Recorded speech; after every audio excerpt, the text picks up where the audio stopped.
We acknowledge the traditional owners of country throughout Australia and recognise their continuing connection to land, waters and culture. We pay our respects to their elders past, present and emerging. Welcome to This Song Is Yours, the podcast where we dive deep into the art of songwriting, chat with some of the most exciting artists and songwriters in the world, and explore the stories behind their songs. I am Simon Fink, your host, and thank you very much for joining us. Our guest today on the podcast is songwriter, producer, and musician Kacy Hill. The Arizona native, now based in Los Angeles, has had a journey in the music industry like few others before her. From beginnings in hip-hop with collaborations alongside Travis Scott and Kid Cudi to critically loved indie rock and pop records, Kacy has consistently evolved her sound, and now we find her in a beautifully rich, storytelling-driven country era. Last month, she released the stunning heartbreak single, The Garden, the latest taste of her upcoming EP, But Anyway, No Worries, which is due out August 27th. Now, in today's episode, we're speaking with Kacy about this new sonic direction and what has led her here. We talk about the through line that runs across all of her music, regardless of genre, and how she keeps her work distinctly her own. We also discuss the importance of maintaining passions outside of creativity and how they ultimately help feed her artistic output. Plus, we touch on the unique challenges of touring as an artist in 2025. Now, we want to say a massive thank you to Sean for his help with today's episode and remind everyone that The Garden is out now with the full EP, But Anyways, No Worries, arriving August 27th. You'll find all the links you need in the show notes where you can stream Kacy's music, follow her on her social media channels, and more. While you're there, don't forget to follow us on socials and subscribe to this very podcast. It all helps us out and it keeps you up to date with all of our future guests and episodes. Now let's get into it. Here is our conversation with Kacy Hill.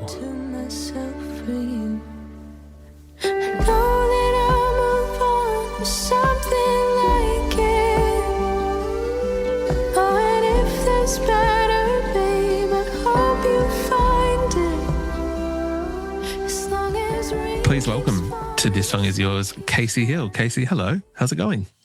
Hello, I'm good. How are you doing today? I'm very good, thank you. Thank you so much for coming onto the podcast and having a chat with us. There's new music out from you at the moment. There's more new music coming soon. So I'm really excited to have you on to have a bit of a chat. Thank you. I'm stoked too. I always love to talk. When it comes to new music coming out, are you a fan of it might be a bit of a silly question, also redundant because it's coming from me. Are you a fan of the press cycle, like having to chat about music and kind of, explain every little intricate bit in detail? I mean, honestly, I'm such a yapper. I'll talk at any opportunity. Honestly, I love a long form talk too, because I find it difficult sometimes to have to promote yourself entirely through like short form videos or posts, Instagram or TikTok. I have learned I'm not super great at, or I'm working on it. At trying to explain things in short form. I prefer having conversations rather than putting out statements that I feel like can be so, like twisted different ways or whatever. I don't know. I like the conversational aspect of things like this or interviews. I feel like I get a lot out of those.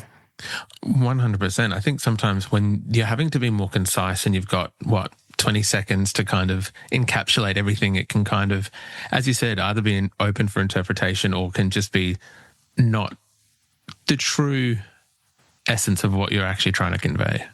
100%. And I feel like it's hard, especially with something that's, a project that you put however much time into, to then be like, hey, let me do a TikTok dance. And all that being said, I do that. And I have no, qualms about it anymore. I have no ego about it. It's just sometimes it feels like, I don't know, what I crave more and more these days is just connection, and talking to people, whether that be in an interview or at dinner with friends or whatever. I just am interested in talking to people that are interesting and interested, you know? I can 100% understand that and appreciate that. And so I'm glad that we get to chat today. I do want to very quickly mention, I know that we're not looking lightly on TikTok. You have been killing it on TikTok lately, so kudos to that. Maybe we'll talk about that later on. But first off, I do want to talk about The Garden, which is the brand new single that's currently out at the moment from yourself. It is a gorgeous, gorgeous track. Congratulations on that. Of course, I'm kind of surprised that we already have new music from you, only due to the fact that one of my favorite records from last year, Bug, was only out last year. And so it seems like we're getting treated, pretty quickly after the release of that record. I mean, I think, yes. Well, first off, thank you for acknowledging Bug and listening to Bug. I love that. And I think a few things. One, I've felt really prolific just in this era of my life. And I also think it's necessary to be prolific in this era. I think some artists that are big enough or were able to sort of pop off before the true digital age, the social media era, or artists that have bigger touring careers than I do, you get sort of the privilege of taking a little bit more time between music maybe, whereas I don't feel like I'm in that boat. And I'm okay with it right now because I've just had so much come out of me, I think. I still, as I have this EP and this new music, I just have not stopped writing. And I'm like, oh, wow, I have so many songs again. So, and I've never felt that way in my career. It used to be like I would make an album and then I couldn't make anything until it was out and in the world. And I would try and sit at the computer or do whatever and try and write songs. And it was just nothing, no ideas. But I don't know, that's really changed. And I can go on and on as to why I think that is. But yeah, I don't know. I've just felt there's been a sense of ease in writing that I've only felt recently. I kind of love that, though. I think that obviously if it's working for you, then run with it. And it's something that is obviously yielding results. As you mentioned, there is a brand new EP coming out called But Anyway, No Worries. And it'll be out late August for those who are listening. But I wonder, I know that you said that it previously hasn't been like that throughout your career. For anyone who's been following along with your career, I know that there's been, I almost want to say different eras to, use that kind of word. There's been hip hop and kind of rap, and in that world, there's been indie pop, and this now finds you in a little bit more of I want to say a folky Americana kind of space. Do you think that it's, and I could be so off the money with this, but do you think that it's that certain sonic space or genre that is what is allowing a more prolific output, that maybe there's something within those sounds that works for that kind of output? Definitely. I think, yeah, I've sort of bopped around in so many places, and every place that I've been has been so true to where I am at that point. I think that I think it's interesting, looking at my whole career discography.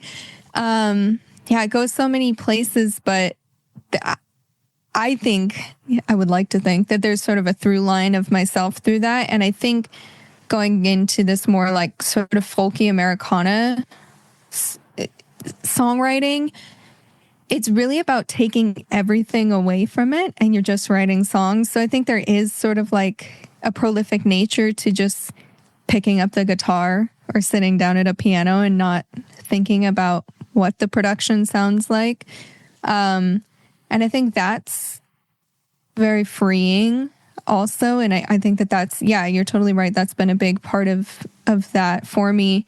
And I think as I dive into the next stuff, even, it's I'm sort of, I think what I'm finding is I'm wanting to combine all my past worlds of more experimental production with okay, I've done the super stripped back or very, sort of manual production of like recording, everything live for this EP. And I'm like, okay, I think the next thing is sort of like the building a bridge between those two worlds. And like, how do I take this sort of like prolific songwriting feeling and also bring in some of the experimental elements without losing the heart of the sort of Americana folk feeling. So I don't know. We'll see what that brings. But yeah, it's been so nice to just pick up a guitar or sit at the piano, 100%.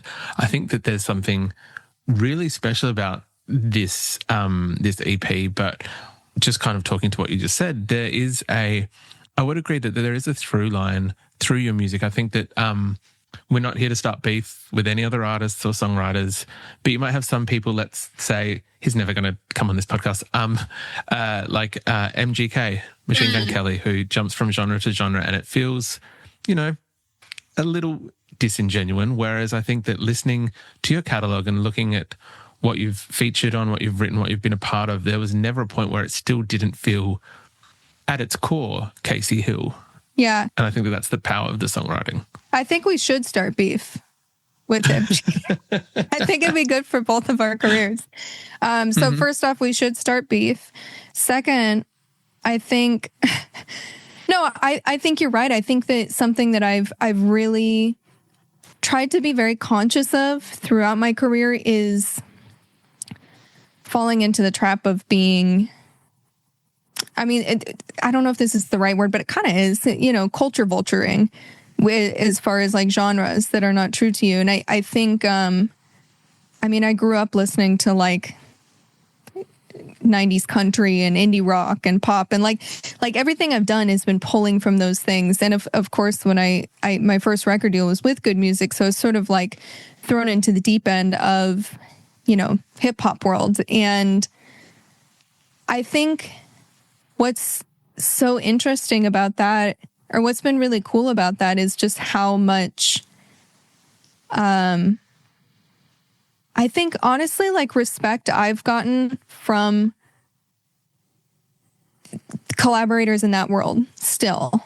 And I think that like some of my favorite collaborations have been in the hip hop world. And I think part of that is that they are like, as artists, so open to different ideas and like experimentation. Like hip hop is so experimental and evolves so much and so quickly. I think more so than, a lot of other genres like country, which is like very slow evolving train. And even like in indie pop and stuff, it's like, yeah, there's like some, evolution. But I think what's been really cool about being like adjacent to hip hop, for example, is like, there's still so many people I know that kind of come out of the woodwork and that I talk to that are still listening, or even like fans of those artists that still come and like listen to my music. And I'm like, wow, I feel like completely in left field from there, but the sort of open-mindedness there is really interesting to me. And I don't think I see that across any other genre. I would agree with that. I think that's very, very fair. So, look, very excited to see. I know you're talking obviously about more new music in the future, but very excited to see what that bridging and the bringing together it does sound like. For the meantime, though, as we discussed, there's a new EP. There is a new track called The Garden. And I was wondering whether you might share with us the inspiration or kind of where this song was born from. I know it's not the first time we've had the garden, or your garden, sorry, mentioned in your music. I think the opening track of Bug mentioned your garden. So it almost feels like a bit of a, not a throwback, but, like a wink towards the past. Wondering whether you might, be able to share what inspired the track. Totally. Yes. My garden was a big part of me growing up, I think, or just being an adult. At my last house, I had this beautiful garden that I tended to and built and grew lots of lovely vegetables, and it was really special to me. And I, at the risk of sounding like too woo-woo, but I am in my woo-woo era. I think I spent a lot of years in my whatever, youth and adolescence, feeling really depressed and extremely anxious. I had like really intense panic disorder. And just struggled with like depression, mental health a lot. And I think the one thing that pulled me out of that was having a garden. And I would go out every morning and look at it, and it's like, wow, these beautiful things are growing. And it sort of like cracked something open in my brain that things are not everything is in my control. You know, as much as you try and control like a plant's environment and you give it water and you know, do everything right for it and you prune it and you know what, it's like pests can come and get it, or you get a rainstorm and that, you know, floods everything, or you get no rain, or you know what I mean? It's like there's so many things you can get that are out of your control. And I started to look at like life and music that way, where I was like, wow, it's not all because of me, you know, and that's kind of freeing. And it was also this like, you know, seeing the miracle of life of just like putting a seed in the ground and then it grows into something that can support life. That's crazy. Like that's like crazy divine intervention. And before that, I'd never really like felt any sort of like spiritual pull or like idea of God. I just felt kind of like lost. And that's the first time that I was like, oh, I think there's meaning to life and like to this. So anyway, that's the long story of the garden. And I was in a really long relationship, or like 6.5 years. And when that ended, like at the start of last year, I moved out and I lost my garden. I couldn't take my garden with me. And so I felt so, that was like one of the biggest, you know, pieces of grief for me, was like letting go of something that had meant so much to me, especially something that didn't quite mean anything to, you know, my partner or to him. So it was sort of like, damn. And we were getting so much rain in LA, and I knew it was just like flourishing. It was probably like green beans coming out of his ears. And I was just like, and I know he doesn't care. He probably hasn't even like given it a glance. And it made me so sad. And it was such a, you know, wonderful metaphor for this relationship, I think, too, where I felt really just not seen, you know, and like not valued. And the garden was such a great metaphor. It's like, wow, this thing that I put so much effort and love into, you kind of never really even gave a second glance. And so, yeah, that was, but I also liked that as it was flourishing, I'm like, oh, it's probably such a painful reminder to, you know, if you're like him, to go outside and be like, oh God, it's like, it looks great, you know? I appreciate sharing that very much, because I understand that obviously is a somewhat of I imagine at the time, a heartbreaking situation. And especially because, as you said, it's not only just the material garden itself, it's the realizations and the lessons that are kind of brought with it, I imagine, can also be quite heartbreaking. Devastating. Yeah. Yeah, devastating to be like, wow, this is truly the most meaningful experience I think that I've had in my adult life. The one of the greatest, you know, lessons, or sort of like spiritual awakenings. Yeah. Yeah. Mm-hmm. Look, might be none of my business, and feel free to decline. Have we started a new garden at your new place of residence? Yeah, I have a new garden, which is great. And I've sort of like, I mean, and this is sort of a side note, but I've gotten really into like learning about plants and landscape design. And I don't know, I think that's been part of my musical journey too. And like how I feel about music is nourishing the other areas that I'm interested in, and not feeling like so trapped in the idea of you need to be an artist forever. And an artist is like, you know, a recording artist needs to be the only thing you ever want to be. Like I used to have nightmares about that, like severe anxiety that I was stuck in this forever. So I think that like, I don't know, the garden and sort of the lessons I learned and my interest in plants has sort of been this like gift that keeps on giving.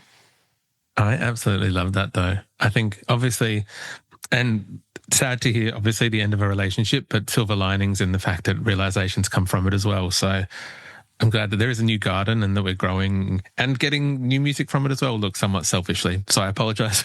No, it was good. It needed to happen. We need to, loss encourages growth, and sometimes we gotta let things lie, Exactly. Kacy, I'm wondering if you'll indulge us slightly talking about where you got your interest in music. Like, what originally attracted you to making music or songwriting?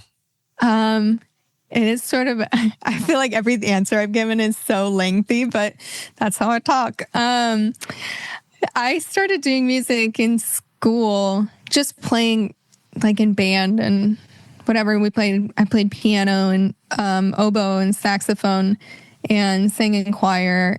And I never thought I would ever be an artist. Like, I really didn't think songwriting / being an artist was an option. I think that's because I grew up in Arizona. So it's like the scope was a lot smaller, and I was never really interested in like pop culture. I loved music, and I loved like going to shows, and, MySpace music was such a big thing at the time, but it didn't seem like a real job. But I moved out to LA. I thought I was going to stay here for like 3 months, and now it's been 13 years. But I ended up meeting some people here while I was modeling, and they were like, "Oh, can you sing?" And I was like, "Sure." And then I started writing songs with them, and it just snowballed into, something crazy. Like, I got my first record deal off the second song I had ever written, which is still so crazy to me, and also such a reminder to be like, as much as I've been in this industry for 11 years now, I feel like only in the past 2 years maybe do I feel like I know sort of what I'm doing, as a songwriter. I feel like I'm finally like, oh, the tools are there. But anyway, that's a long-winded answer as to how I sort of got into music. No, I kind of love that though. And I think it's one of those things that we've spoken to a number of songwriters about on this podcast, is the ever evolving understanding. It's terribly cliche, but the ever evolving understanding or journey of their own craft to get to that point where like, oh no, this is what I'm comfortable doing. It wasn't what I was doing previously, even though I thought I was at the time. Yeah, I mean, God, I listened back to my first album and I'm like, I don't know who that is. That's not me. But it's so cool. I feel like what I've been talking a lot about lately with friends and other people is like, the most exciting part of life, I find, especially as I'm an adult, is constantly learning. And like, what a gift it is to be able to do something creative, like, making music or songwriting or whatever, learning about landscape design and like designing yards. Like, what a gift it is to constantly be learning. And like, as uncertain as this job is and like financially, I'm not sure where that's going, but it comes and goes. Like, what I do get from it is I'm never stagnant, And there are plenty of things I could go do where I do the same thing every day. And that's fine too. But I think that my purpose is like learning and getting better and feeling like I'm like just digging deeper into the hole, I think you kind of touched on it earlier, but in terms of like growth, it doesn't have to be necessarily artistic growth to then still come back and help influence whatever it is that you're creating or being creative about. Yeah. It's like, it can be so many things. It's like, it's learning a different instrument. It's like learning a new language. It's reading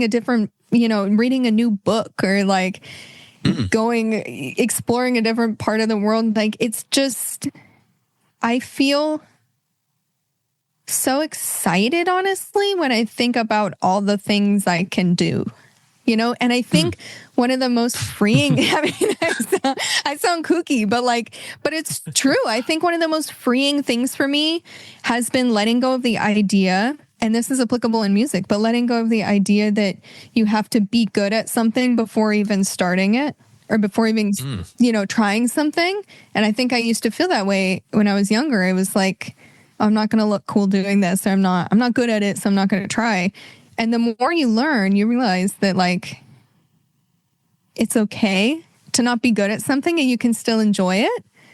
And I think exactly. Yeah, but it's like we forget what it feels like to learn, I think, as we get older. I would 100% agree with that. I think we're roughly, off the top of my head, at 400 something episodes of this podcast, and I'd say we've maybe got 150 good ones. Like, it's a thing of that we had a lot of duds and learned how to get to where we are now to be able to do it. And I think it's something it's the fear or the like almost the cringeness that people don't want to endure to get through to the good stuff.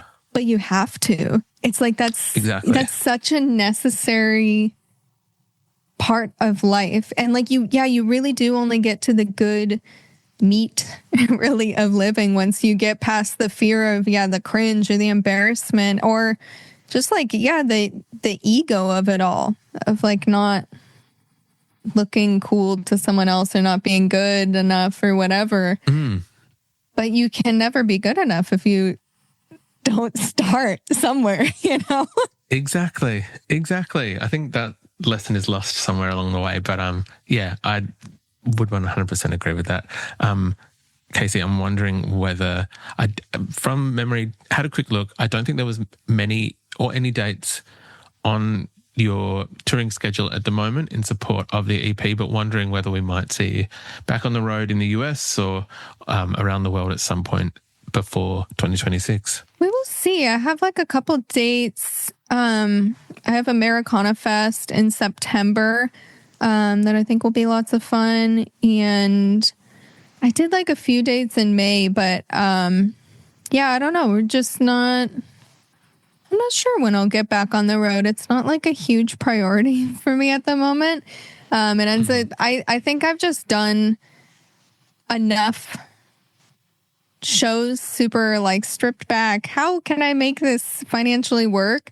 I've done enough things like that where I'm like, I think I just want to wait until I can, have like a full band again and make it sound like what I want. And it's really expensive to do that. So we'll see.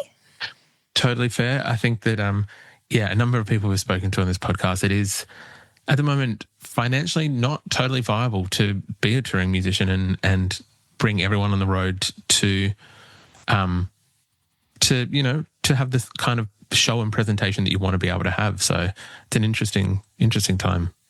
Yeah, I wish it was. I mean, and it does become financially viable at a certain level, but it takes a lot of time or luck or, all of the above, and also enough, doing it with some label support before you actually start making money. So yeah, you have to kind of be in the right position to do so. And I'm like, I think I don't know. I don't know if I'm desiring to tour for, however many weeks or months and just bleed money at the moment.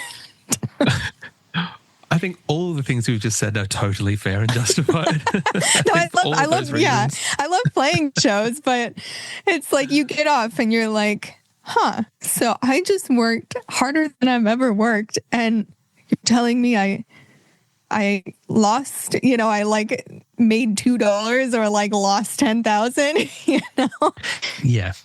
It's not and also what you said in terms of like you're away from home for such a lengthy period of time just to, as you said, then look back in the wallet and it's butterflies or an IOU or debt. Yes. So totally fair. We'll make sure whenever maybe they are happening though that we'll promote any upcoming live dates for yourself. Kacy, we usually kind of wrap things up on the podcast asking our guest what they're currently listening to. For yourself, is there anything that's on high rotation at the moment? On high rotation at the moment, God, I'm never prepared for this. Well, one thing I'm very excited for that I know will be in high rotation is Nourished by Time's new record. Huge fan. But then I feel like high rotation lately has just been like older stuff because I've just been writing a lot. So I'm just listening to a lot of like Jackson Browne and Patty Griffin, Willis Allen Ramsey, Cowboy, Alison Krauss, Nick Drake. That's sort of my world. Some classics. Exactly. Yeah. Sometimes when I'm in like a heavy writing mode, I kind of listen to like the same 30 songs over and over. Which I think is fair. I think there's sometimes if you're building maybe a certain like sonic world as well, that it helps to not have new music or external factors. You want to kind of keep it the I hate saying this, the vibe that you've kind of built around it. Yeah. 100%. It's like sometimes I go into this like bad place sometimes where I listen to new music and I'm like, well, everything's been done. What's the point? Or, you hear something really good and then you're like, I'm going to quit while I'm in my head. So I think sometimes I avoid falling into that when I'm feeling really inspired and creative. And I'm just like, let me stay in here for a sec because I know that this feels good. Yeah, totally fair. I can very much recommend that. Kacy, thank you so much for coming onto the podcast and congratulations on new track, The Garden, and brand new EP. But anyway, no worries. Sorry. It's out August 27th for people listening to the podcast, and we'll make sure we put links in the show notes for people to follow you on socials. Check out that TikTok that we mentioned right at the top. Listen to your music. But thank you again for your time and coming to have a chat. Thank you so much for having me. I'm so stoked.